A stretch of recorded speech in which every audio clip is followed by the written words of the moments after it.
All right, so just for brevity, be nice, use your words kindly, be generous in your conversation. If you have questions, you can put them in the chat, and when it's time for the Q&A, we can take them. Also, somebody will be in the chat responding to questions. So everybody is going to be on mute, except those who are required to speak. If you can hear me and in the audience, you can just maybe drop something in the chat like an emoji or a hello, or eyes as we start.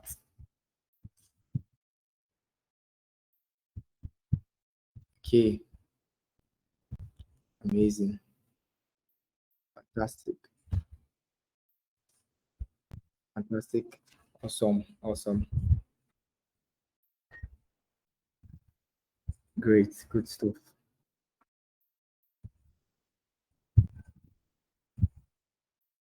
All right, I see Daniel in the chat. I see Uvier. I see Adedeji, Tochuku, Dennis.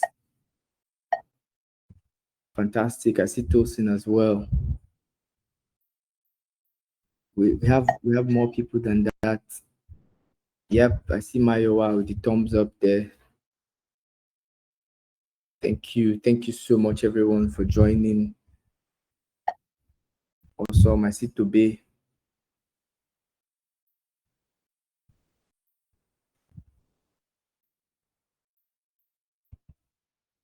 All right. So let's head straight into it. We would have, given opportunity to do some introductions, but I'm not sure how that would go. So I'll just introduce, myself. My name is Ilaria Yoadebi. You can call me Iliri for short. I'm one of the organizers for the CNCF Lagos community group, and this is, like I said earlier, this is our second meetup in CNCF Lagos. The CNCF is the Cloud Native Computing Foundation, and our meetups, follow the code of conduct of CNCF. We also have other community groups around the world. In Nigeria, we have CNCF Mina and CNCF Abuja. All right. So if you know anyone around, not in Lagos, maybe in the north, you can just refer them to those community groups. And we'll be heading into what we're here for in less than 10 minutes. All right. I want to also ask if there is anybody, having any challenge hearing. You can just put it in the chat so we can know. I believe everybody can hear me loud and clear. Is that correct? So we'll just unmute, and we can just have a few people just give some introductions. If you'd like to, it's not compulsory, of course, but if you want to, you can just unmute yourself and just test your speakers. Let's see that your microphones, pardon me, and let's see that everything works fine on your end. I'll unmute now. All right. Anybody can just unmute and just give an introduction. Just 5 seconds, your name, what you do. Okay. I don't know if anybody can hear me. Yes, clear. Yeah. I'm Mayo Apajube. I'm DevOps engineer as well. Still doing more of freelancing now at the moment. So I'm as well trying to look for a company to join where I can showcase my expertise. Thank you. All right, thank you very much for joining. Anybody else wants to just give an introduction? Just a 5 seconds introduction, please.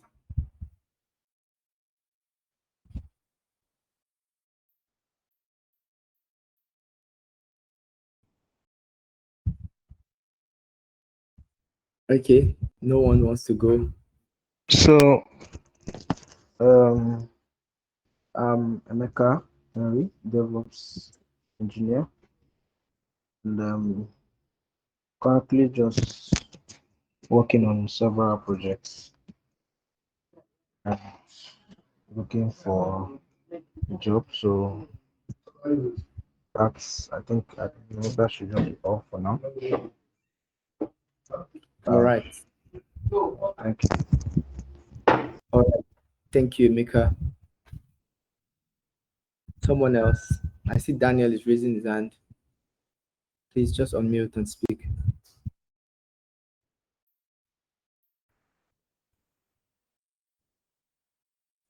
Or anyone else can unmute. We've got about 3 more minutes for introductions.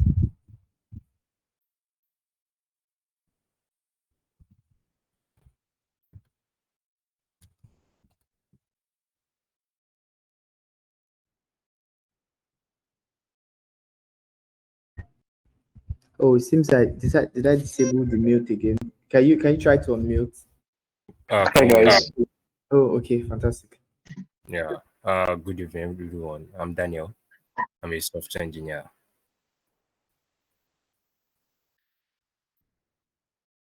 All right, thank you, Daniel. Anyone else? Hi guys. Yeah, go ahead. Can anyone hear me? Yeah, I'm Greatness, site reliability engineer. Been in the space for quite a while now. Like I think started my career with DevOps, and yeah, it's been a fantastic run also. Awesome, thank you, Greatness. Anyone else? Good evening, everyone. Good evening, everyone. My name is Abiola Rotimi. I'm a system administrator. I'm delighted to be here. Awesome, thanks, Abiola. Anyone else? We've got about Good evening. My name is Austin. I'm a network engineer. I work on modern network infrastructure, including Kubernetes. Awesome. Thank you for joining, Austin. We have 30 seconds. Okay, good evening, everyone. My name is Orikoto. I'm a DevOps engineer. I currently work a lot with serverless, but I'm hoping to learn Kubernetes. Yeah. Fantastic, Olive. Good to have a female in this meetup as well. Thank you for joining.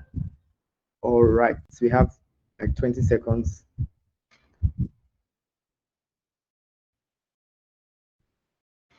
One more person for the intros.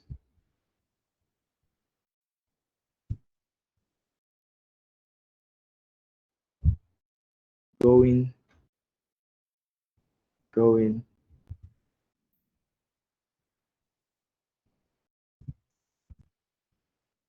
All right. Okay, so it's time to move into the second thing on the item, which is our key talk. And I'll just do the introduction, briefly, and the speaker will introduce himself as well. Please don't forget to keep yourself on mute. If you can hear me,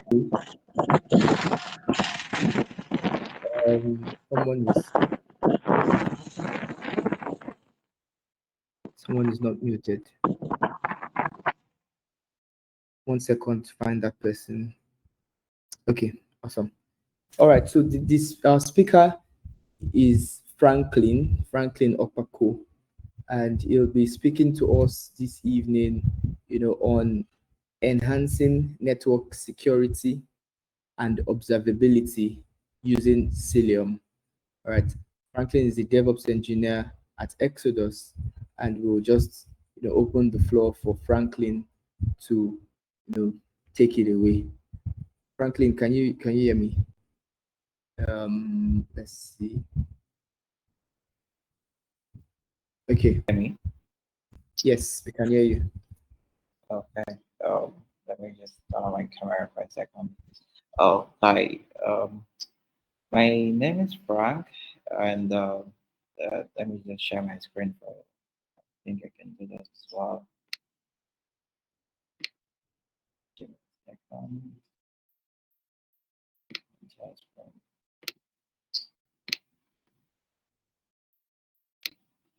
Let me know if you can see my screen.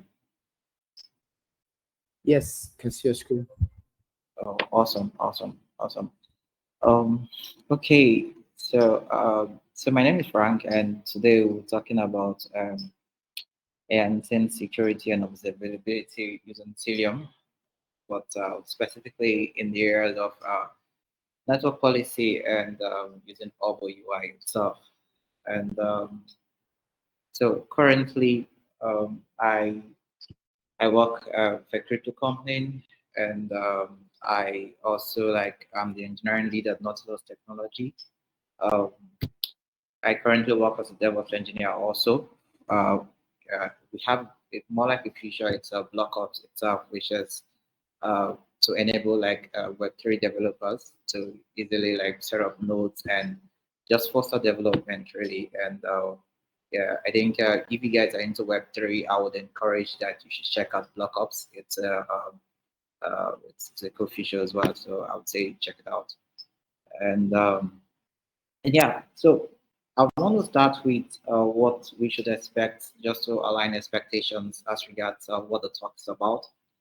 The talk is isn't if you're willing to learn Kubernetes, I would say if you don't have any knowledge about Kubernetes, then this isn't really like Kubernetes 101.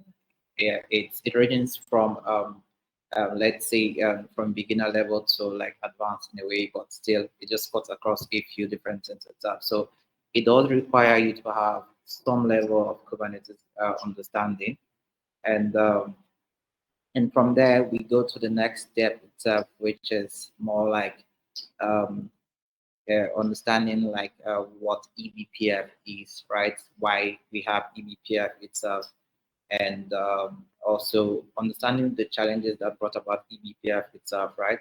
And today's world as regards applications and need for security, observability, and networking as well. Then we then go a step further into how Kubernetes itself, more like securities in different layers, and how best we can then have visibility into, or also go deep down to restrict or know what our applications are talking to, what services, what endpoints, what applications they're talking to, and be able to restrict it, and how Hubble plays its own role for us to get good insight into this itself. So I'll get started. So um, the thing that is as in our everyday life itself, as we have seen a lot of development in terms of user kernel space itself, which is more on workloads end and every other thing, but there haven't been so much innovation as regards the Linux kernel itself. So this is a diagram showing us about what the Linux kernel itself, and if you're wondering why the diagram is here, it's specifically because of for us to for me to lead us where we are going, we need to then have an understanding of why we are here itself. So imagine the Linux kernel, as we know, it abstracts a certain layers of resources, and we just as users come and consume resources. It's able to manage it effectively well itself. But the truth is, we send those commands and it returns output for us or some values for us, but we really do not really have visibility into what happens once those signals or those calls are sent to the kernel itself.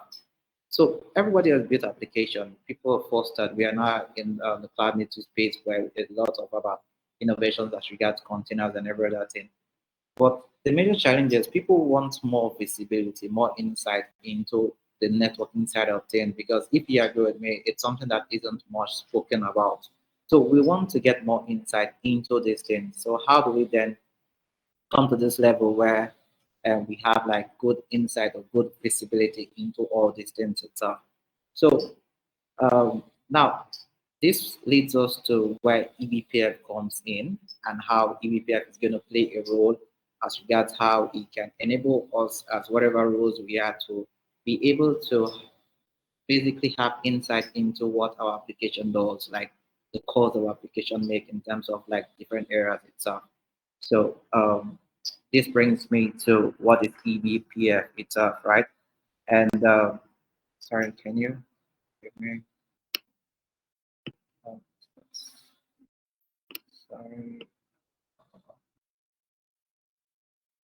happening. Sorry, give me a second. I just need to fix my internet.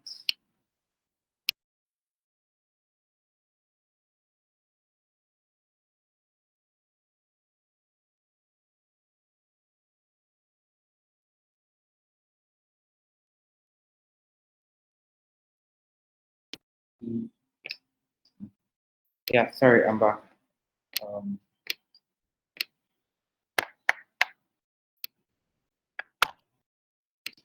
Okay, can we confirm you can see my screen, please? Yes, your screen looks good. Oh, okay, thank you. Yes, so eBPF, right? Think about eBPF as the Linux kernel itself now, but now think about now you have more control, more flexibility into what you can do in the Linux kernel itself.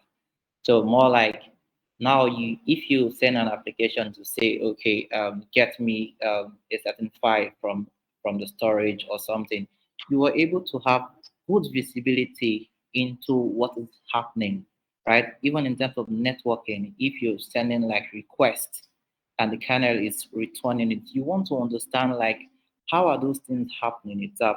Given in this day and age where we have situations where um, attackers can enter our containers and execute some certain numbers of commands or some stuff itself. We want to be able to have more better logs, more insight itself. So eBPF came and it's a technology where you can basically extend the Linux kernel itself. It allows us to be able to program the Linux kernel itself by allowing us to basically load more like, think of it more like a runtime. I'm trying to simplify this as much as I can. So let me put it this way. Before eBPF came itself, right? Let's say we needed tracing. You want to be able to trace your application or trace the calls your application make itself. So because the Linux kernel is something that it's very sensitive, before you can be able to make changes to the source code itself, you need to pass through, like, you have to convince the community. It has to be from a point of view that you're not trying to put something malicious in it. Whatever Linux model or kernel model that you load into the Linux kernel itself, you have to then support it. Maybe there's a new CV, there's a new something, you have to support it, and you always have to like maintain it. So you can see at the end of the day, if I am the Linux administrator or the kernel administrator who manages like the codes for what's it called for the kernel itself, I'll be very, very careful not to just allow anything or modules to just go and merge it into the kernel itself. So you can see how innovation was kind of reduced in this area, because we want to, as much as possible, ensure that the kernel is stable and it's secured. We do not want to put anything malicious in it itself. So you can see how difficult it is that now we have like a certain layer where users are able to we have a certain layer where users are able to do whatever they want and containers, but then again, we do not have visibility into the tracing, into logging, into a request, like good visibility, security, and every other thing itself. So eBPF came as a way that, okay, instead of we loading certain what we call certain Linux kernel models, right? When I mean kernel models, so it can be that, let's say Facebook or Twitter itself want to be able to visualize or their networking request itself. So Facebook then comes and then says, oh, okay, my kernel guys that developed this application for kernel and it's going to work and fit our needs itself. So you can imagine everybody does theirs itself, and that's a problem because it's more like everybody just reinventing the wheel. We needed a way that we could extend the Linux kernel, that we can program a set of instructions that on runtime it runs it and it's able to give us good visibility into what is happening itself. So that is what eBPF came to solve. eBPF is a platform. It's the central guide that brings everybody together. It's a whole new revolution in the cloud native space that is able to then come and bring all these features where we can have good visibility into security, tracing, logging, observability, and networking itself. There's just so much that you can do that it wouldn't have been possible before. Like everyone is just so careful and everyone is just reinventing the wheel. But with this, everyone can simply build programs, build applications, right? That end users, cloud native space can use and basically utilize to get more visibility. And this is how Cilium came about, right? So Cilium, um, this is how Cilium came about, right? Cilium is an open source software which was built on top of eBPF, and its sole mission is to bring eBPF to bring the powers of eBPF to end users. So just a quick recap itself, right? All this talk I'm trying to talk is it's pretty simple itself. I'm trying to say that there was a point in time where we lived, or a certain age where we lived, that applications were isolated. Yes, everybody uses Linux itself, but we did not have visibility into what the kernel was doing. We did not have tracing. People needed to come and build their own models itself and load it directly into the kernel just to fit their own use cases. But then again, you also have to convince the community that whatever you're doing, you're not doing it to exploit somebody, but you're doing it for the community's sake itself. So because of that, you can't just come and submit a PRO and say, oh, okay, this is going. No, it's not going to fly itself. So it was so difficult to innovate. So hence, we saw like a whole lot of innovations as regards containers, Kubernetes, cloud native technologies, but nothing on the Linux side itself, the kernel side itself. So eBPF is the technology that enables us right now to have good visibility into tracing, monitoring, security on the kernel level itself. And it does this by we being able to program a set of eBPF programs, more like instructions, directly into the kernel itself. And it more like extending it. And with that, you can see the program of this programmability and how eBPF is going to solve our problems.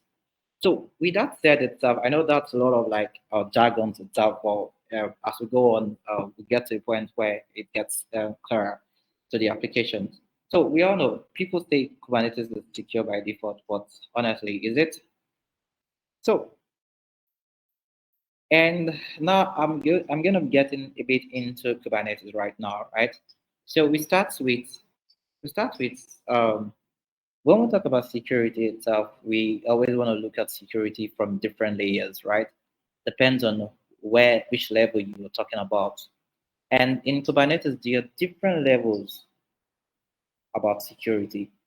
So what you really want to ensure is, as at every stage, you're trying your best to follow the best practices and implement them really. Because if you really want to be apt or someone is targeting you, there's nothing you can really do. Like if someone targets you, they will go for you, or an organization, they will go for you. And the best that you can do is build scalable systems, following best security measures that you can be able to avert all this exploitation itself. So in Kubernetes itself, there's something we call like, I'll briefly touch on some security levels before going down into network security itself. So we'll start with port security, which is more like for when we deploy our applications, which runs as pod or containers itself. There are certain standards, right, that are recommended, more like best practices. Because in truth is, all the stuff we talk as regards security is more like if an attacker comes in, right, that means that an attacker has been able to come in from the internet. He has breached our firewall and he was able to get into our Kubernetes cluster. So now we are now talking about the security within the Kubernetes cluster itself. So let's say an attacker is now able to gain access into our a container inside our Kubernetes cluster. The question now is, how much damage can the attacker do? Like, how much permissions, like how exposed or how secured is our system, like how fast can it move, what can it do, what are the extents, which is more like what call like container escape, basically. So when pod security is more like I said, a standard that you want to follow to ensure that when you deploy your applications on Kubernetes, these standards are kept and they are managed itself, so that when an attacker is able to gain access into your container, there are certain levels of things that it would by default not be able to do. But if you're not following the best recommendations, then that means like it can be able to do as much as it can. For instance, I'll give a quick one here, which is more like privilege, like privilege mode itself. So there's a way that when if I exec into a container itself, right? If you give privilege, what's it called? If you allow privilege access in that container, it means that the container basically can be able to assume a higher capability and do as much damage as it wants, right? Then we go to the next one, which is more like runtime security. So runtime security has to do with, think about your applications, right? When you make a call to Google or you make a call to frank.com or something, right?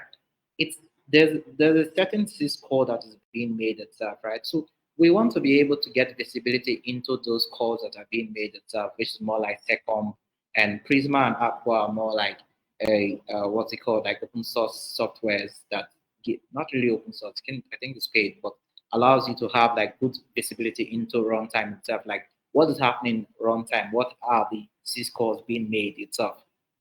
The image security is more like best, like standards, really, more like I use Freevee to ensure that more like your images do not contain so much critical vulnerabilities in them. So more like you want to be aware of how much what's it called, the vulnerabilities that are what's it called, the vulnerabilities that you are basically exposed to itself. And the others are more like best practices, not using root as users, trying to like build images in a way that it is secured. Then this brings us to network security itself. So network security is more like uh, networking is something that is never talked much about when it comes to Kubernetes because everything is abstracted. But for this specific one, there are other vendors such as Calico, Cilium, and some other ones, but we are going to be using Cilium itself. And we are using Cilium, like I said, because Cilium is an open source software that its mission is to bring eBPF to end users like all of us, right? So this brings us to yeah, to the networking side of things, and basically what is Cilium itself and what does Cilium do? And like I said, I think I said that Cilium is an open source cloud native itself, and its own goal is to bring eBPF to users by providing observability, security, and networking for users itself. So Hubble, what is Hubble? Hubble is more like, I think one interesting thing you come to realize as you get the cloud native space is we have a lot of applications itself, right? And open source software itself, but we do everything via CLI. We need more visibility. We need like a fine UI or a dashboard where we are able to see things, not just running CLI commands, right? Okay. Okay. Give me 1 second. I'll just try to turn on my video. Okay. Picture. Okay. Okay, sorry. Okay, so let's go back. So, Cilium itself, right? So that's Cilium, but we need more. We need like a UI itself. I don't want to just be running CLI commands. I want to be able to go to run the CLI command, but I also have a dashboard or a fine UI where I'm able to visualize things itself. You know, it gives you more confidence itself as regards like what you are able to do. So Cilium came about, and they basically came, and Cilium is basically isovalent. I don't know how many of you know isovalent, but I think they were recently acquired by Cisco. So you can see how eBPF has really revolutionize the world itself. And so think about Cilium um, uh, like a how would I call like a software where it's able to then show us what is running on our applications, gives us good visibility. Depends on what areas that you're looking for. In this presentation, we'll be looking towards networking, but there are, like I said, there are other applications for eBPF as well. So um, I'm going to think about the best way to put this for us, right? So for us to really understand what we're trying to do here is, I don't know how many of us are using network policy. By default, right, we have the default network policy by Kubernetes, which is native to it, right? But there are certain restrictions, I would say, that it doesn't really allow. And as we go on, we understand um, for instance, for me, I use like Cilium network policy because of some of the flexibility it allows for us to do itself. So I think the best way for me to do this, but before then, I would say this, right? I think the best way for me to do this would be for me to do like a quick demo. So if you're with me, I'm going to do this. So imagine, for instance, that, and please let me know if you can see my screen. Well, imagine, for instance, that we have a pod running, right? And the pod is running in the default namespace. Now, this pod called Nginx project itself, right? I can exec into this pod right now. And let me do this. So that I want to find the easiest way I can put this to you guys. So I can exec into this pod right now and basically do whatever I want, which is let's say google.com, and it goes, right? So that means as an attacker, the very first thing I want to do once I get into this application itself, I want to basically gain access, root access to like the nodes itself. I want to sudo access, and so that I can move as freely as I want. And that means I probably have a repository somewhere, a list of a bash command or something. So once I get into the system and I'm in the system, as you can see, this system is running as root. Oh wow, this is nice. So the very first thing I want to do is, oh, okay, let me see what can I do while I'm on the system itself. And it runs and is able to query Google, is able to query the DNS itself. So it said, oh, okay, that means I'm allowed to do whatever I want to do. So let us assume that the attacker is able to get, if it's AWS, for instance, right? I could be able to get the metadata and do some things, get some certain roles and permissions, some certain roles with permissions, with the right permission. And if the roles are running with administrator permissions, it means that I can move literally as I want. But this is where network policy comes in here. Now, I will come and I will say, okay, I want to be able to have good visibility into what my application is doing, which is more like every container running inside my Kubernetes cluster itself. We need good visibility for us to know what is happening. When an attacker makes a certain call itself, we want to see those calls itself. We want to be able to track it, to trace it, and to block it. So what about if we're able to define what endpoints, what services, what DNS our applications can be able to talk to? It therefore means that when an attacker gets into our cluster and is able to gain access into the pod, it means that there's a certain level of things that it cannot do, and which, for instance, I'm going to demonstrate now. So before then, I'm going to also use this. So this is where Hubble comes in. And I think I had it here. So so like I said, I'm going to show you guys. Just stick with me for a second. Okay.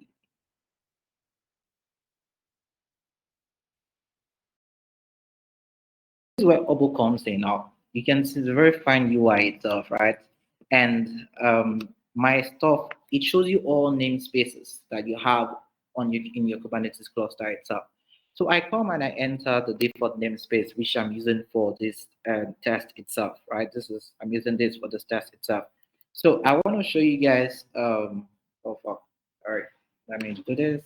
Let me open on that terminal.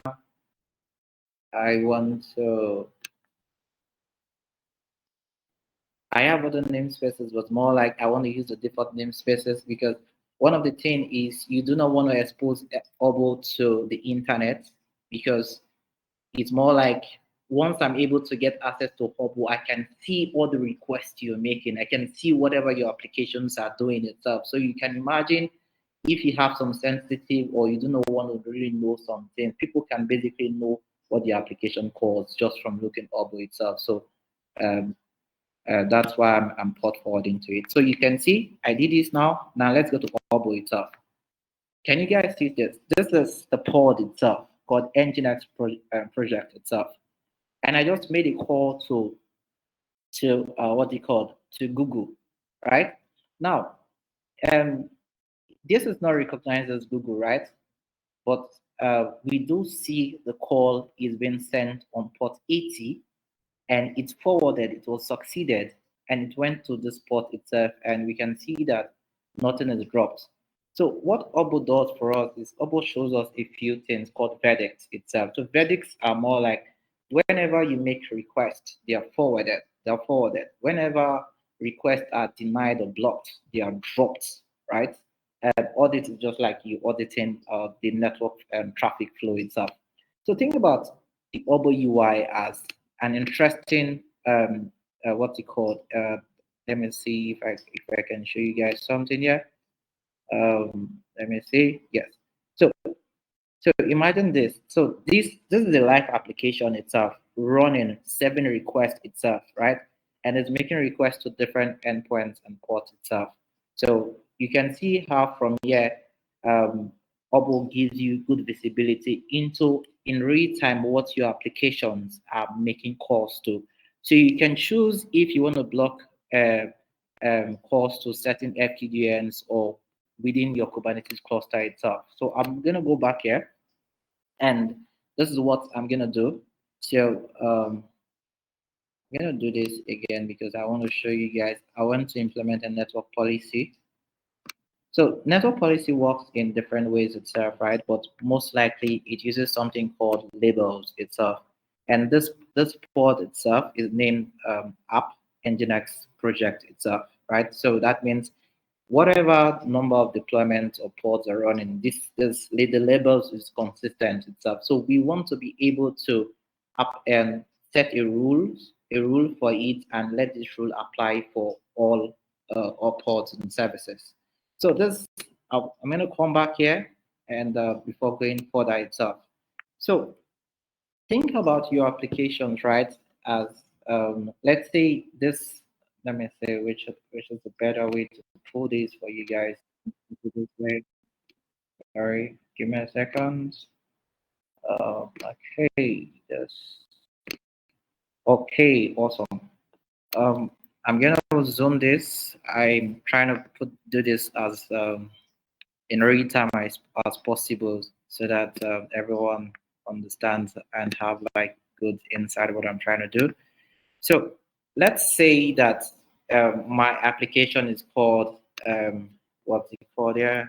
Let me see. I go to Hubble UI and I said, okay, this is my pod itself. It's running in default namespace. It's called Nginx project itself. So I come here and I then put a machine label itself. So there are different ways that Cilium network policy works. But once I do this, I'm going to go further and just explain a bit itself. But for time's sake, I'm not going to go super deep in it. So this is me. What I'm trying to do now is to create a network policy for that specific service or pod itself or application itself. And let's say the application is named Nginx project. So the very first thing I should do is go to Hubble itself and get what the app label is. So yeah, that's you basically have to understand it's YAML itself, right? But you just have to understand what the what the syntax is at. So it's not that deep itself. So now, the next stage that comes in here is we can define two sets of rules itself. One is ingress and one is egress. So think about, let me say, I think I had a couple of stuff prepared for you guys. Awesome, awesome, awesome. Now, I want to simulate it, but I'll be pretty fast. Now, think about, let me do this, right? I'm going to remove all rules here. So let's say I have an application called Redis, right? The name of the application is Redis itself, right? So I want to do Redis, right? So Redis itself, take everything on my left-hand side, take it as ingress. Ingress is more like requests coming to your applications or your server, right? Everything to my right-hand side is egress. So which is like request leaving my what's it called? Request leaving my application to the internet or to whatever place is leading to. Do you understand? So that means I can set a set of rules where I want only Daniel's computer to be able to reach my application itself. So if I get Daniel's public IP address, I can set it, configure Daniel's public IP address, and I'll put an ingress rule and say, please allow Daniel to be able to reach my application. By default, it's very permissive. So that means if you only allow Daniel, it means it automatically blocks everyone. So that means the whole internet is blocked, right? So you then have to define what you want to be able to access your application. And then again, let's say you do not want your application to access DNS itself, which is, man, you'll be screwed, you know. But then again, let's say you remove it or you just add the setting rule itself, right? We can do anything as we want, so you can add it. So for instance, let's say I have a certain CIDR range in my cluster that maybe contains databases, right? So I can come here and then put the CIDR range to say, okay, I want only the CIDR range /24, for instance, right? And let's say you have to put a port itself. So Cilium works in layer 3, layer 4, and layer 7. Layer 3, layer 4, and layer 7, which is, I'm going to show you guys layer 7 here, which is one of the most beautiful things as regards Cilium. But let's say I want to allow for 3 itself. See what's going to happen here, right? The moment I had this rule, this is what happened. The moment I had it, you can see, so only the green part of this, the green one means that it's allowed. Like my application called Redis would be able to communicate with the CIDR itself. By default, every other thing is denied. For me, I didn't have to allow this application. I didn't have to specify the rule. I just allowed DNS itself. So that means it's going to be able to resolve DNS itself. So just like that, you can see that you can put, like, let's say you have 2 applications, front end and back end. So the back end application is called, the label is called app front end and it's called app back end. So you can put it here and specify it. So the front end will be able to communicate with the back end. But you know that, think about it. I hope you guys understand what I'm trying to say. But think about it like this. If you have 2 applications, front end and back end, and if you allow an egress rule to go to back end, you also have to go to the back end and create an ingress rule to say, oh, this traffic is coming from the front end application. But at the back end, you then have to create a very permissive rule to say, okay, allow the request coming from the front end by this is the label and this is the port itself. Because one thing is we want to be able to lock down what our application is able to do, but we don't just want to be able to lock down what the endpoints it's able to communicate with. We want to lock it down up to layer 4, which is like allowing specific port itself, so that if someone's trying to do something funny itself and maybe the person is trying to spoof for open port itself, it's going to return a 404 because we did not allow that port itself. And if you're within Kubernetes, it means that you can also create rules to talk to Kubernetes services as well. So with this, you can imagine the power this brings, right? And I think the best way I can say this is via like doing a kind of demonstration for you guys right now. So I'm gonna do this, right? This is my policy for the default pod I showed you guys itself, right? And it's called Nginx project. This is so note I'm not putting ingress here. So by default, the moment it's more like it's a default deny. That means nothing in the internet is going to be, even nothing in the Kubernetes cluster will be able to communicate with this my application itself. So, but I want the application to be able to reach the DNS server in the Kubernetes itself.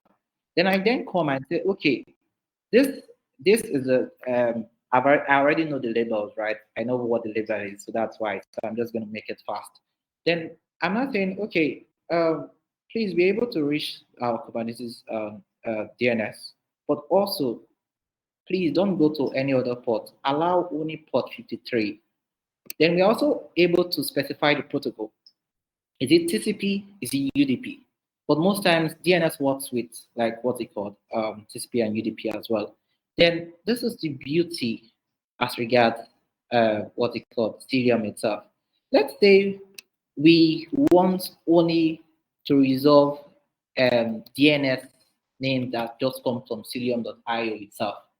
The moment we do this, by default, only DNS request to Cilium.io would be allowed. So these, I don't know want to go into the syntaxes, but there's something called match name. So I'm able to specifically match that. I only want requests to, when you go to the Kubernetes DNS itself and you go to port 53, any protocol, let only this DNS. If you see this DNS, then return the response without it deny every other thing. So you can see how much you have access or what the flexibility this gives you already. But for this specific one, we want to allow like everything, like let it resolve all what's it called, all DNS requests, irrespective of what the domains are. So this, remember, I'm going to apply this network policy itself, and we're going to see what is going to happen. Let me see. Sorry. Okay. Awesome. So this is me applying this network policy, yeah, and you're going to see what's going to happen. So I came here. Now, remember that I'm going to make this request again and see what's going to happen.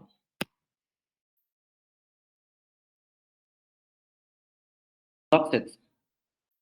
It doesn't work again. This is going to time out. And sometimes we want to know, oh, what's happening. So I go to Hubble UI itself, right? This is Hubble UI, and I come here itself, and I'm going to try to zoom. And you can see in Hubble UI something interesting. The verdict has changed from forwarded to dropped just about a minute, less than a minute ago, which was when we applied the rules itself. And you can see it's dropping to port 80. So you can see the beauty as regards what network policy does. Like it's going to keep dropping this request as far that rule is applied itself. So what then happens is this is going to time out. This is going to time out itself. So why? So this brings us back to this is like a short demo itself, right? So the only way this is going to work is for you to I'm going to come here and I will create. I'll come here and I'll create like a new policy, and in this new policy itself, I will do this. I would say, let me see if I can quickly grab this. Let me see. I had it somewhere, but let's see. Anyway, but I will do this, right? Sorry, I wanted to show you guys quickly that I had it here. So I'll do this to FQDN itself, which is I'll create a rule to say, do this, Cilium network policy overview. I'm running up now, just, yeah. I just want to show you guys something Security, okay, DNS. Okay. Did this work? It's DNS. DNS. Is it DNS? Examples. Exactly. Awesome. This is what I'm gonna do, guys. So this is it. I come here and I do this. So there are different syntaxes, right? So this is not what I want to do. I do this to FQDN itself. And I say, I want to talk to google.com. And I come and I say, well, you know, you can talk to google.com on any port itself. So I don't want to just talk on any other port itself. I hope I get the syntaxes right. It can be messy sometimes. Let me see the ports. I don't know if I got the syntax right, but okay. Okay, let me see the plots. Awesome. No, that's not it. Okay, yes, I think this should be it. So I want to allow it on port 80, right? And I only want to allow TCP connections. But what about if I want to go a step further and just also allow it on port 443? Because you know, as far I do not say on 443, it will never work on 443. So this is the rule, right? And I hope it works. Let's quickly do this. Configured, and I run this again. Voila. So you can see if you really want to know, just come here back to Hubble itself, and if you check, let me see, it should work now. Forwarded. Okay, let's see. We should see logs. I'm gonna trigger something again. I'm gonna do this. You can see the vertical change is now forwarded. It's not allowed itself. So why do we need network policy really, right? Why do we need network policy itself? And it's all in a bid for us to have a better secured Kubernetes cluster itself. We want to be able to imagine like an attacker, right? And when an attacker gets into our system, we want to build system, implement best practices to know that if the attacker gets into this level of our Kubernetes cluster, these are the certain actions the attacker can do. These are the limitations. You understand? So by using network policies, it gives us the way that we can be able to uh, know what our applications are talking about. That means we can specify what endpoints, what services, what other applications it should talk to. So with that, when an attacker enters execs into our pod, we know that um, some certain actions will time out. He's not able to do so much, so he will definitely be frustrated. But how does eBPF come in here? Right? Remember, Cilium is built on eBPF itself, right? On a normal day on Kubernetes, we are not able to, so get something, right? This is our pod, right? And this is, Kubernetes run on the Linux kernel itself, right? So our pod sends a request that it wants to talk to google.com itself, which the Linux kernel intercepts. But on a normal day, you won't have visibility into what the kernel is doing. Like, what are the requests going into the kernel itself? And the kernel, the way eBPF works is an event-driven stuff itself, and it's more like hooks that runs on runtime. So the beautiful thing here is, once we send a request, like the moment I apply that network policy to say allow google.com, it was loaded into the kernel, the kernel on runtime. So once I made another request to google.com, it was intercepted and it was then checked within the root to validate what, okay, is this allowed or should this not be allowed? Do you understand? And with that, that was how it was then allowed. So if you notice something in using Cilium, we have been able to get a few things here, which is more like security, enhancing security within our Kubernetes cluster, and also observability. because now we have Hubble UI for us to be able to see the request our applications are making. And from the request our applications are making, we can be able to make defined rules for us to like protect our applications and protect our cluster in general itself. So this was all the demo itself. So with this, we then come to what are some of the limitations when you talk about network policy itself and Hubble itself. Really, when it's more like adaptability and scalability, because at scale, it's really a problem because it's very, very permissive. So let's say tomorrow you want to integrate like a third-party API, maybe paper. You then have to come and then update the network policy so that it allows requests going to paper. Do you understand? So you imagine if you have a ton of applications, right? And you have a ton of clusters. How are you able to manage all these rules in such a way that it can adapt and scale as needed, right? So that's where some automation comes in as well. Then we have compliance and enforcement, right? Which is more like, you saw me, I apply these rules itself. What is to stop your colleague or someone from going there and removing this rule itself? So in a way, you then think that, okay, I have enforced network policy, but you did not actually know that someone is not complying and someone has actually removed it. So when an attacker breaks into your system, he's able to move laterally because it's as if like you guys were able to implement the technology, but you were not able to maintain it. So why enforcement is key, so that because I would say this from experience, really more like it's kind of challenging because when you are trying to troubleshoot why application is not working, people tend to say, oh, it's network policy. No, it's not sometimes, right? You can't blame network policy all the time. There's a reason why it's failing, but people would prefer to remove network policy and debug and troubleshoot. And when they're done, then they reapply it. But sometimes they forget, right? Then we also have human errors and human like factors that can play in. So it can be like, imagine you open the wrong port, you understand, or you allow the wrong application, right? You should only allow things that you need, you understand. So with this, it's you must understand that before now we worked in isolation, right? And we have like in the cloud native space itself where we have seen a lot of innovations. We have seen a lot of things around the user space, the workload side of things, application side, so much innovation itself.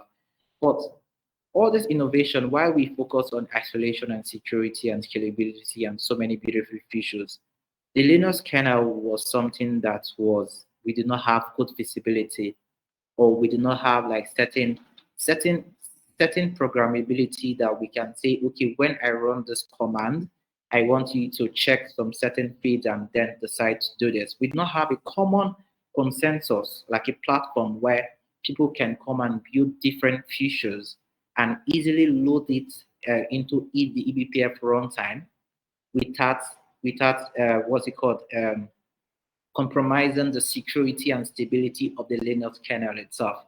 So eBPF has brought about confidence as regards what we can do, what the Linux kernel can do, what controls, what applications. So currently we have security, networking, observability,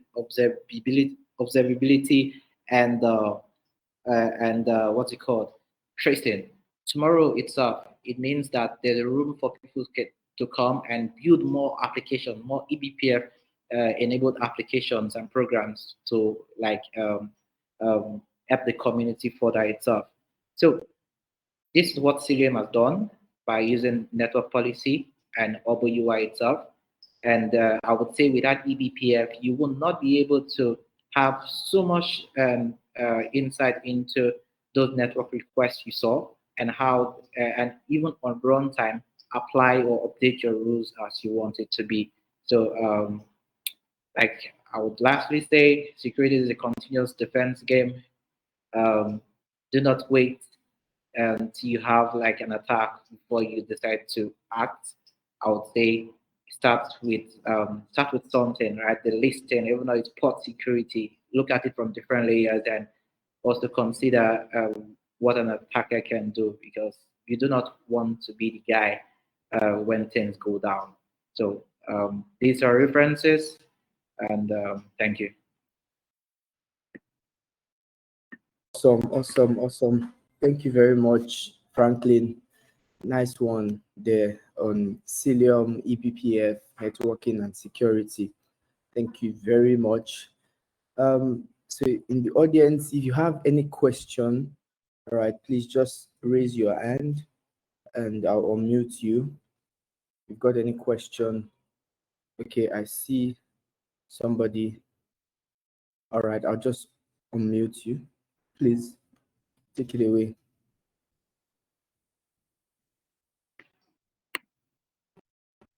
Okay. Hi, my name is Ijoma. I have a question for you, Franklin. So, what kind of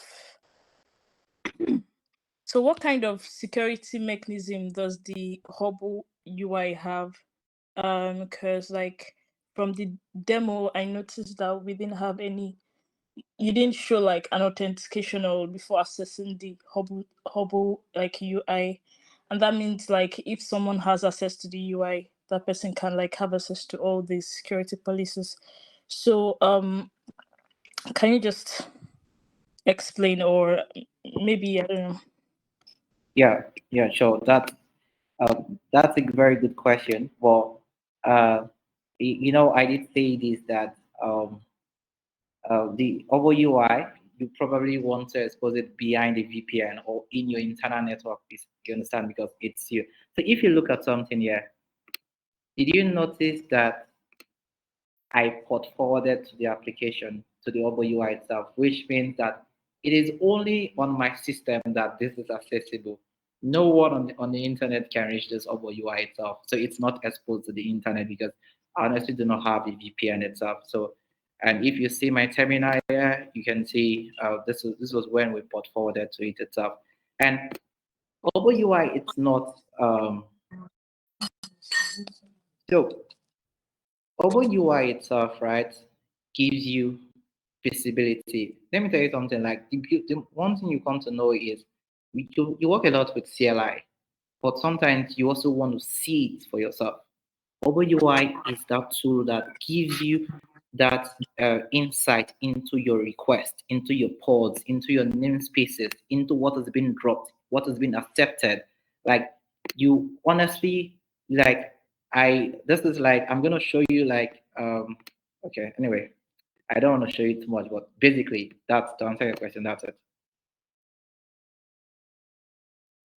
Right, thank you for that. Does anyone else have a question about eBPF, Cilium? Okay, someone says that Greatness says you can restrict who has access to any pod, thereby limiting who can port forward it in the organization. All right. Great one. Okay. Someone raising their hand. Questions? Okay, I see another person, Mayowa. Please just unmute yourself. Hi, Franklin. Thank you for the great presentation. Really awesome. So my question actually is, you said Cilium doesn't have this persistent, as in maybe if anybody remove the security policy, the policy that you added, probably you restarted your pod or something happened. There's no how. So I want to ask, how do we now solve this kind of issue? Does it mean that any time, or maybe we should always be at the top of our game, always checking all the time to make sure that the policy is added, or how do we go about it? Is there any other way aside, maybe, always checking and the rest? Sure, Thank definitely. Okay. So there's always a way, really. And so I think the very first thing we should understand is Cilium network policy. I forgot to mention, it's more like an Kubernetes API itself, right? So for instance, like I just did kubectl get CNP itself. because for you to be able to use Cilium network policy, you need to install Cilium. You need to install Cilium on inside the Kubernetes cluster itself, which by default extends the Kubernetes API itself. So the very first thing is, by default, you can always check these policies and see like, okay, these are the network policies in this namespace. And restricting who can do something to this endpoint itself. So think about it really.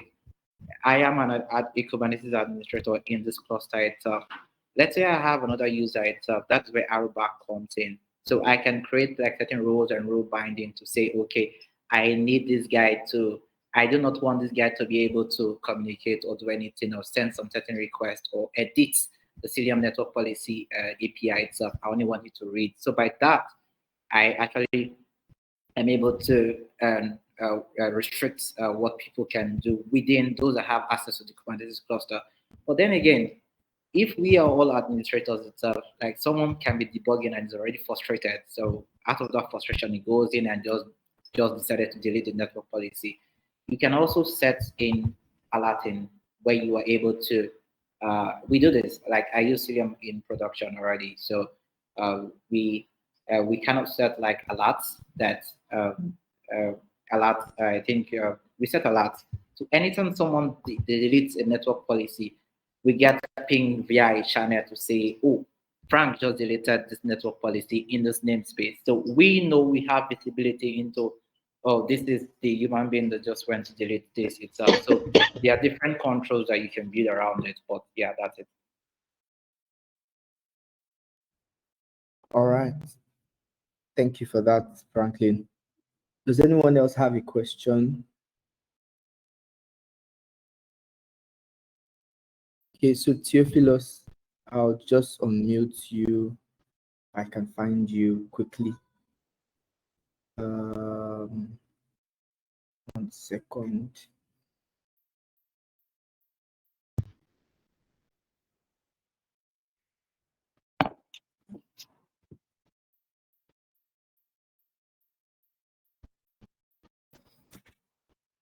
Yeah. Yeah. Good evening, guys. Please confirm you can hear me. I can hear you. Yeah. Thank you, Franklin, for the demo. Yeah. Thank you, Larry. Okay. So I want to bring you back to that question someone asked earlier. Now, I work in a very big organization where we manage large Kubernetes clusters and we have VPN sets and everything. Don't you think, my question is about the security to Hubble. In a large organization, port forwarding will not fly. We have a team of like 22 engineers managing security network and all of those things, access to Kubernetes clusters. Don't you think, is it that Hubble does not have a built-in security authentication mechanism, or it's, I just want to know about that.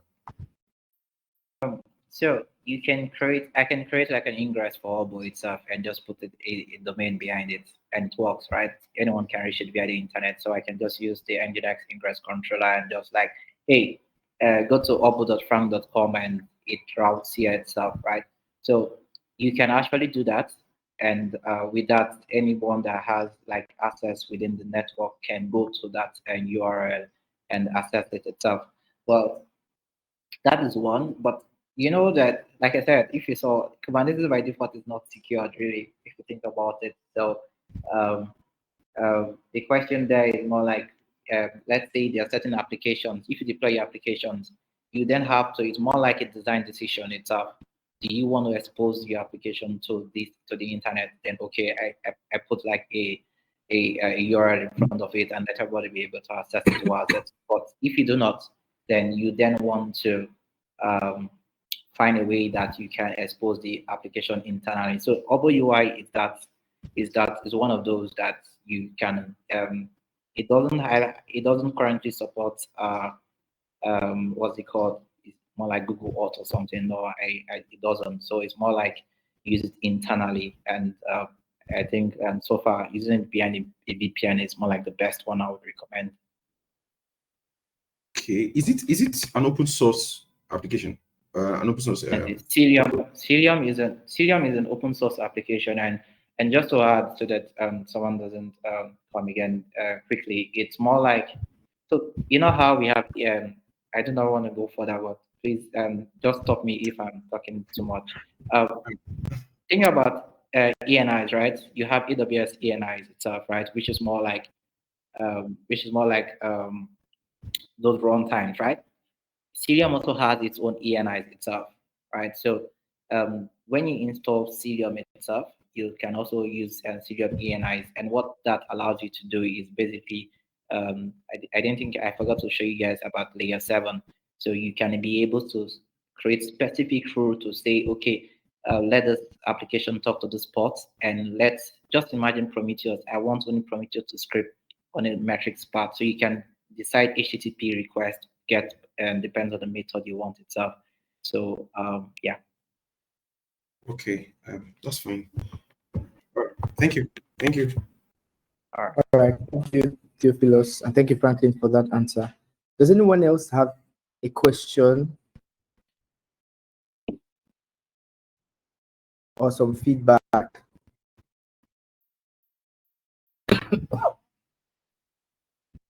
Anyone else? Of course, you can put your question in the chat as well. You do not want to unmute yourself to ask. But whilst that is going on, there's some link in the chat by Divine, an Isovalent link. You can have a look at that. Also, he did mention that Isovalent has got certifications, and I'll corroborating on that one. There is a Cilium certification that you can apply to take. It's the beta exam for Cilium. I'll just fetch that URL and share that now. So everyone can you can apply to take that. You have to fill out a Google form for this. If you were in the previous meetup, there was our last speaker, or our speaker in the last meetup, did volunteer to sponsor 3 people for certifications. I think this is another opportunity. You can register for the Cilium Certified Associate exam, and you get to take that exam if you're selected. Of course, you can also look at the links that, Franklin, I don't know if you want to share those links in the chat. Yep, exactly. Thank you for sharing those ones.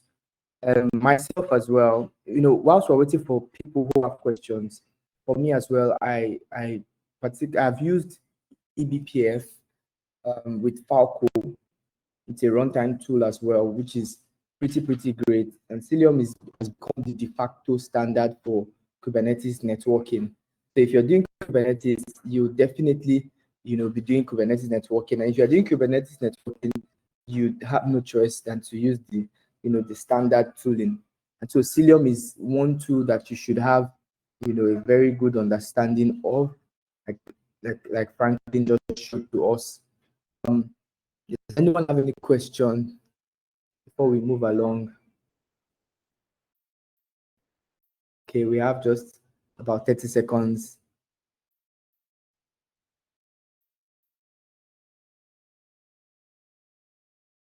All right.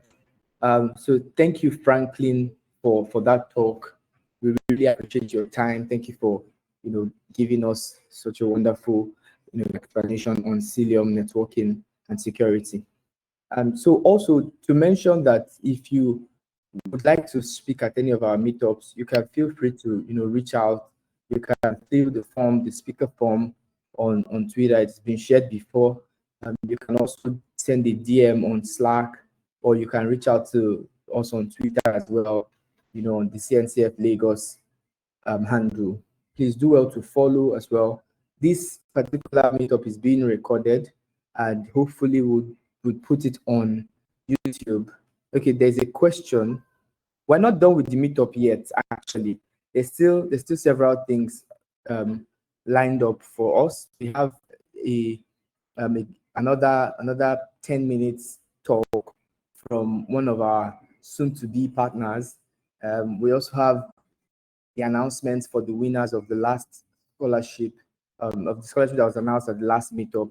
I saw someone raise their hands. Okay, it's no longer. Okay, can we get the Slack link? Yes, definitely. You can go to slack.cncf.cncf.io. When you go to slack.cncf.io, you can check for the channel CNCF Lagos. All right, so that's our Slack link, and we'll be having communication. So those are the channels that we use for communications at the moment: Slack, Twitter, Slack and Twitter, then email. So when you RSVP, also it's very, very important for us to ensure that we use the RSVP feature on our events page. That's the way we keep track of those who are going to be attending our meetups, either in person or physically. Pardon, either in person or virtually. Can we get the request? Can you share the request to speak form? Okay. Yeah, we'll put these links again on Twitter and on Slack. Yes, we'll do that. We have a Google Sheet to request for folks to speak, and of course we'd like a lot of people to apply to speak. It doesn't matter your level, right? Another thing that we're trying to do is want to take surveys, from members of the community to know exactly where you are, in your Kubernetes journey, in your CNCF journey, cloud native journey, so that we can tailor our meetups to cater for those needs. All right. I saw somebody put in the chat that the topic for today's meetup was heavy. All right. And yeah, it's a feedback, and it's a good one. So if you have any feedback, you can put it in the survey form that will be shared to us later on. Greatness says you do not need Cilium in any of the Kubernetes official certifications. Yeah, correct, truly. But it's like we said earlier, it's de facto standard for Kubernetes networking now, and it's fast becoming a big thing just beyond, what we're talking about. So it's very good to have that under your belt. Yep. Very shortly, we'll be taking another speaker, not for another talk, just a sponsored speaker. But before that, I want to ensure that we are, we're all following. So I'm going to request for everyone to unmute if you just want to ask a question, or if you just want to, say something, or you want to share feedback. But we just have about 5 minutes to do that. So please, you can unmute yourself if you want to.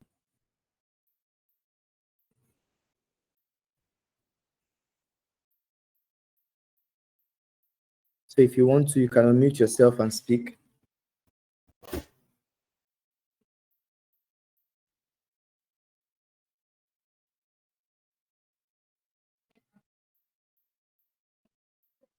I hope I use the feature very well.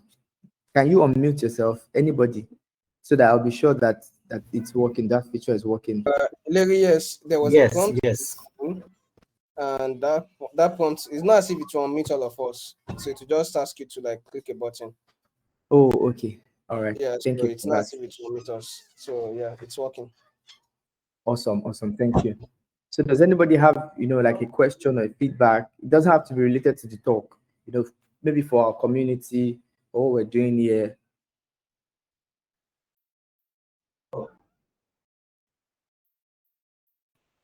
Yeah, as I mentioned, can we hear me? Yes, loud and clear.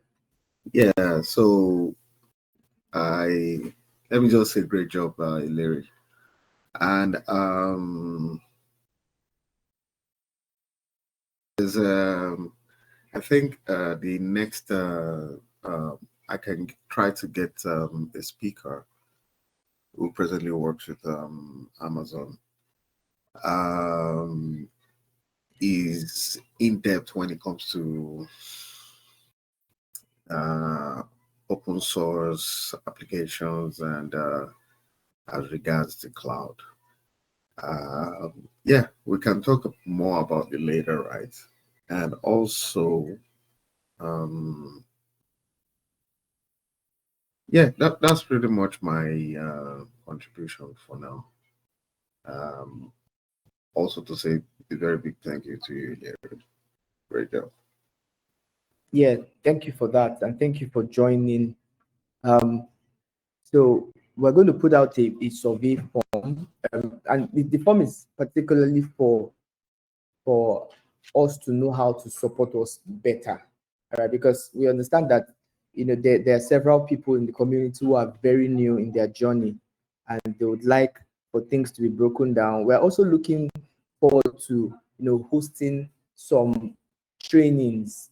For instance, let's start from Kubernetes networking 101 and do some quick trainings, a crash course, so that we can get up to speed, and especially for those of us who are very new to all of this. For instance, if Cilium did not really make sense, right, that can get you up to speed, and you can probably come back to the recording and to make much more sense. So we're looking to have things like that. Also, if you notice that we had a pause from the last meetup in December up until this meetup, so we are looking to have things that will fill in that gap, right? So we need folks to volunteer. If you want to volunteer to do a training for folks, that would be very much welcome. Like I said, we want to have people understand these technologies. So if you understand any of these technologies and you want to volunteer to just share knowledge, please feel free to do that. We'll be posting information on Slack in the coming days. I'm going to unmute Lukman. I see your hand is raised. Please feel free to unmute yourself now. Good evening, everyone. Hey. Good evening, Larry. Wonderful job you're doing. I joined late, but I would like to ask one or two questions. So I'm new to this, I've been in cloud for a while now, but I'm new to Kubernetes. And so my question is, if I wanted to, get dirty and, learn this, what do you think is the best way to go about this? I hope I'm not going off point with regards to the topic anyways. Yeah, I'm very comfortable with Azure, and currently I'm learning Golang. So my question again, just to reiterate, what do you think is the best way to go about this? Thank you.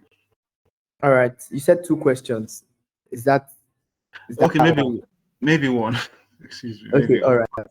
Thank you. Somebody did put in the chat. Greatness put in the chat. killercoder.com. You can try that. I believe you're asking about getting your hands dirty with Kubernetes, not just with CNCF technologies, right? Yeah. Okay, yeah. So Greatness did mention Killer Coder. Theophilus, I'll give you opportunity to speak if you want to speak towards. Oh, okay. You're no longer raising your hand. Okay, we have Franklin. I'll allow Franklin to speak. Okay, so just a quick one, just to follow up on Lukman there, right? I just want to add that while Killer Coda is good and all this stuff you can get your hands on Kubernetes, right? It's good, but I would say that it's imperative that you understand the technology more, like how things work, and not just focus on getting your hands dirty itself. So I say this because I think people tend to focus more on tooling rather than understanding the technology itself. It is great, but as you focus, if you are to get your hands dirty with killer code or whatever stuff out there, also take the time out there to understand the technology itself, because it's going to give you a way more advantage once you start getting stuff or in real life. Yeah. Yep. I agree. Thank you, Franklin. Emeka.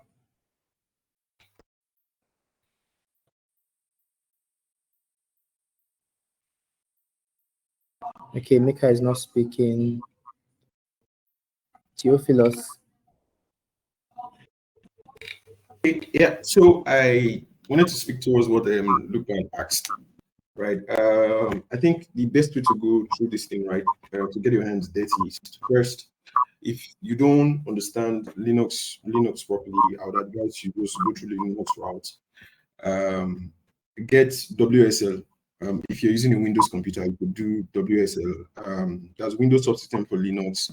You can run a sub-version of a Linux distro in your computer, and then you learn Linux and networking. And then, why Killer Code is good, I think you should build your own Kubernetes cluster using Minikube. I think when I started, I was using WSL, and then I ran Minikube. I ran containers. I used containers instead of servers for nodes and for worker nodes. Then, since you said you're good with Azure, if you can foot the bill, you could build Kubernetes the hard way, spin up virtual machines on Azure, build your own worker nodes, build your own cluster with your master node and worker nodes, and just build things yourself. That would be a great way to start.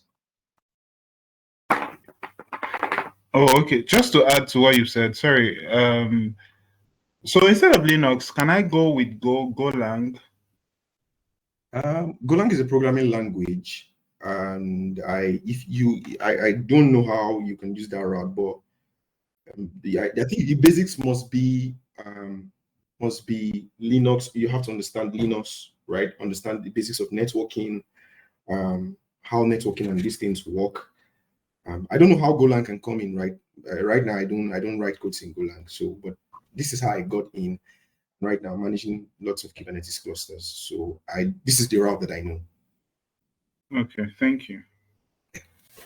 And sorry, pardon me, to be cost effective, you could start with if you don't have a Linux machine, you can later Google WSL. It's a very light version of Linux running in Windows 7. Yeah. And then I have some subscriptions. I have a subscription with A Cloud Guru. They have a sandbox for what's it called, Azure and other cloud technologies. So I think that should work, I guess. Maybe limited in some way, but no. The reason I think you should build your own stuff, right? If you use managed Kubernetes service, a lot of things will be abstracted away. You would not know certain things. Okay. Yeah. So when you build these things from using KubeADM, you can build you add nodes to your cluster and just add your own monitoring stack, add your applications, and add your networking policies yourself, and you see how these things they work. So what are you saying I should use to learn WSL? Or I didn't quite if you have a Linux machine, you don't need WSL, right? If you have a Linux machine, you just need to spin up. You just get Minikube. You can run containers as worker nodes. You don't need to use VirtualBox and get servers, right? Nodes. You can use You can use containers as your worker nodes, and then use Minikube, and then you're understanding things on the fly. And then when you have enough money and you know you can put the bill, like I said, you can spin up real servers on the cloud, or probably you have a machine that has up to like 16 gig to 32 gig RAM. You can do VirtualBox, add a lot of machines, add maybe 3 to 4 worker nodes on your master node, and then you are building your stuff, you're learning things. Yeah, so that's okay. All right. I think thank you very much. So in addition, this is Lukman also, another Lukman, not the Lukman that asked question.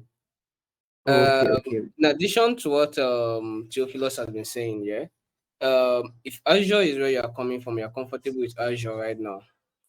I understand Theophilus' concern about coming directly from a managed services before doing something bare metal.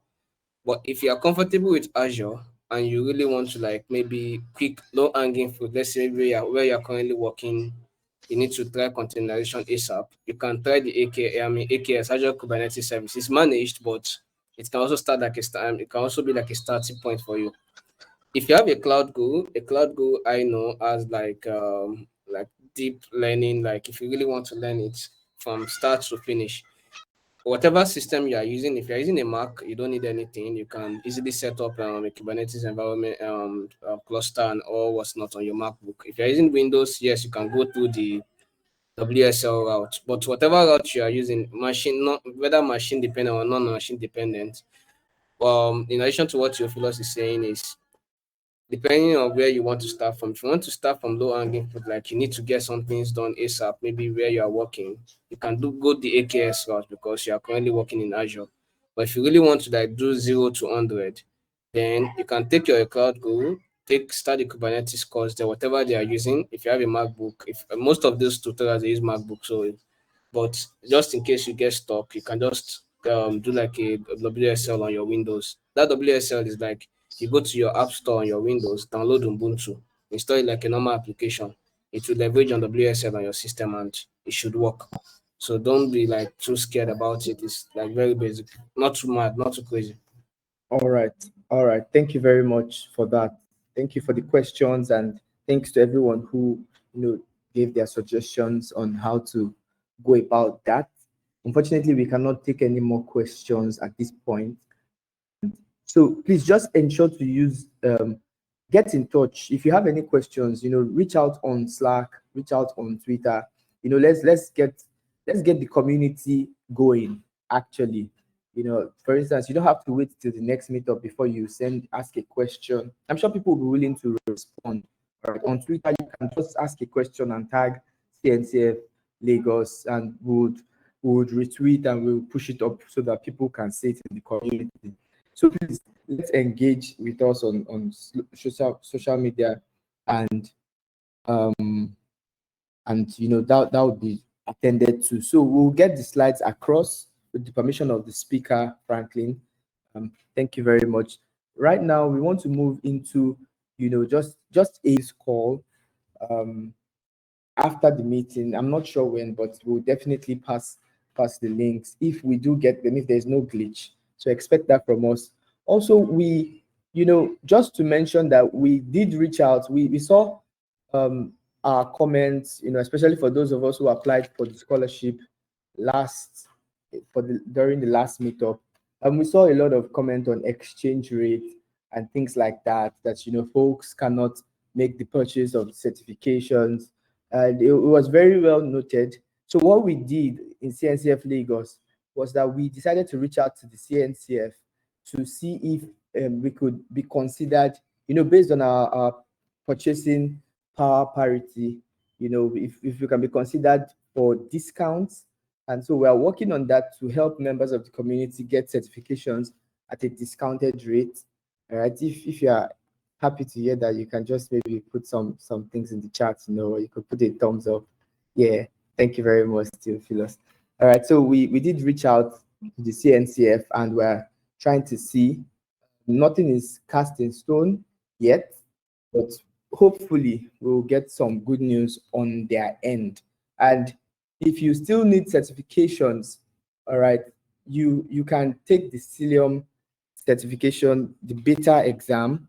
It's as good as the original one. So check out the link that was shared in the chat. Try to apply for that, and you can just get your hands on a CNCF certification.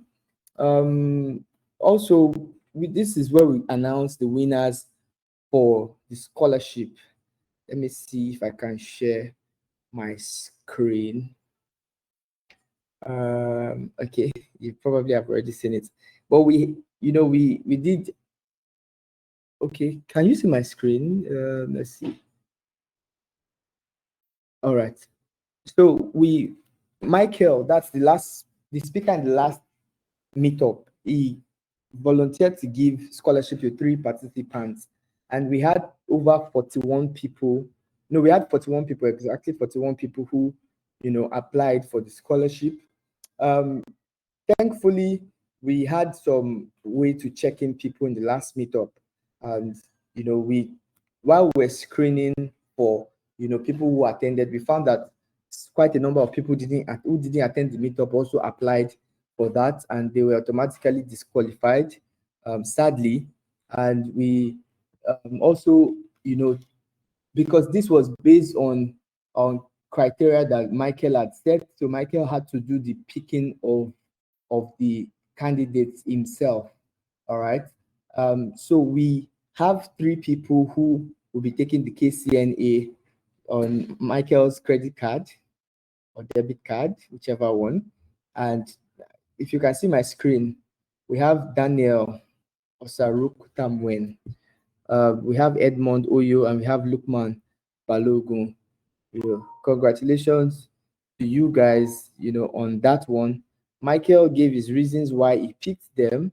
So you can, if you have any concerns or any questions or anything regarding certification, of course, you can reach out to us. Those are the winners for the certification, and we trust that we'll have more opportunities. For instance, Cyber Cloud is willing to work with us, and who knows, some other benefits could come out of that. And like we said, we've also reached out to the CNCF, so we're trying to do as much as we can to help the community, the cloud native community. So please, if you love to volunteer, there's opportunity for volunteering.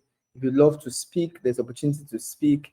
If you love to organize, there's opportunity to do that as well. Please reach out on social media, engage with us, and anyway, opportunities can come from left, right, center, and anyway, just please be with us on this journey.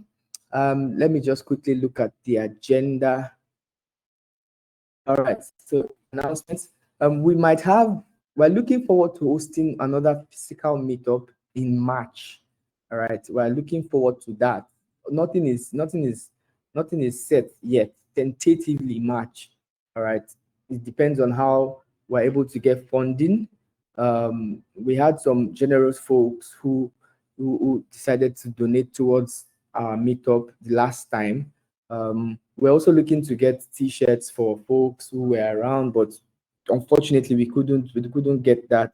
We tried all that we could. Kelsey Hightower, volunteered to, I think it was about $90 or $80 that he gave towards CNCF Lagos sometime in 2023 or 2022, I can't remember. And he volunteered to have that donated to us for t-shirts or for anything in the CNCF store. So we appreciate Kelsey for that one. So we are looking forward to so many things in store. If you have any questions, any suggestions, actually, we're looking for people who can be helpers. All right, we are looking for people who can support the community. Myself and the organizers we're having a conversation at the back office, and we're saying that we want to have, hopefully, we want to see a KubeCon Africa. We don't know how possible that is. We don't know when, if that will happen, when it's going to happen. But KubeCon India is happening sometime this year, and that's a very good news. And Africa is a continent. Why don't we have KubeCon Africa? It's because I think it's because we don't have too many people invested in cloud native in Africa, and that's why we began to do all this community work that we're doing, to see that we're helping to increase the adoption of cloud native, the development of cloud native technologies, and the growth essentially on the continent. So join us in this journey. Let's not just be consumers alone. Let's also create things. Let's also produce. You could contribute to open source. You could start a community as well if you know someone who is outside of Lagos. All right, or if you're even going to be outside of Lagos, you can volunteer to start a community. CNCF Abuja is starting up by a friend, Anita. Rashid is in CNCF Mina. Port Harcourt as well is coming up very soon. So please, if you want to, take on responsibilities, feel free, just dive in. The cloud native community, the cloud native space is open, for everybody. Also, if you want to, I'm not sure, but there are scholarships that you can apply for to attend KubeCon. Right, I'm doing all the announcements all together. So please catch anyone that you think is necessary for you. All right. Okay. Yes. Somebody said, what about outside of Nigeria? I'm not sure if you're asking about volunteering from outside of Nigeria or meetups outside of Nigeria. Well, either ways, there are other CNCF groups outside of Nigeria, and people who are outside of Nigeria can also volunteer. Yes, so that opportunity is available. For instance, Tochukwu is an organizer of CNCF Lagos as well. He's not currently in the country, but he's been very supportive in CNCF Lagos. All right, so that opportunity is available. So I was saying earlier that if you want to attend KubeCon is the conference, the cloud native conference from the CNCF that happens, in Europe, in the Americas as well. And usually there are scholarships to attend KubeCon. I think about $2,500 would be reimbursed for you if you do get the scholarship. If you can get either full scholarship or partial scholarship. Partial scholarship will give you opportunity to attend the conference virtually. Full scholarship would take care of your ticket and your visa, reimbursable up to $2,500. So you can apply for that as well. You can also apply to speak at any of these conferences as well. We're saying people should apply to speak here, but we want more. I particularly want more people to take on the challenge of speaking at international conferences and just speaking generally. So this platform, we're hoping that this platform will be a playground for some people. Make your mistakes here, do what you can here, and get feedback and get better, and go on to the international global stage and do your thing. We currently have 6 people from Africa who are ambassadors at the CNCF. Just 6 of us. In fact, one of us is no longer based in Nigeria, so it's technically 5 people in Africa. If you go to the CNCF ambassador page and you just select Africa, you'll find 5 people. So there is a new round of applications that is open to the community. If you think that you can, you want to be a CNCF ambassador, and you have actually done some work in the CNCF space, you can go ahead and apply for that. The applications will be ending by March, I think March 10th, I'm not too sure. So you can apply for that. If you have any questions, feel free to reach out to any member of the community. There's a Twitter space that we made some time ago last year. It's on my personal Twitter page, so you can check it out if you want. You have questions concerning the CNCF ambassador program. There are lots of benefits. Certifications, if you're an ambassador, you can take any of the CNCF certifications for free. You can take CKA, CKAD, CKS. So I think it's a very good opportunity. If I had known, I probably would not have paid for my own exams. So it's an opportunity. I would strongly encourage people. And the more ambassadors we have in Africa, I believe that the more recognition we will get, and the more support and sponsorships we will get, towards Nigeria and towards Africa at large. So please go ahead. If you don't have track record, for your application, these meetups, this community, you can use this, as your stepping stone. You can begin to volunteer. You can begin to speak. You can begin to do things. You can begin to write articles. From this meetup, for instance, you can just write something about the cloud native space, and it can get featured on the CNCF website as well. So there's a lot of opportunities. There's an awful lot of, of opportunities that you can take advantage of. I'll pause that here for now. Please follow me on Twitter, follow me on social media. I share a lot of things, on cloud native, and you'll definitely find great information on my page. You can also check me out on LinkedIn. You can check the organizers as well. You can follow them on Twitter, follow them on LinkedIn as well. You get good stuff from them. So this is where we're going to pause now. And thank you once again to everybody for joining this meetup. See you in the next one. Cheers.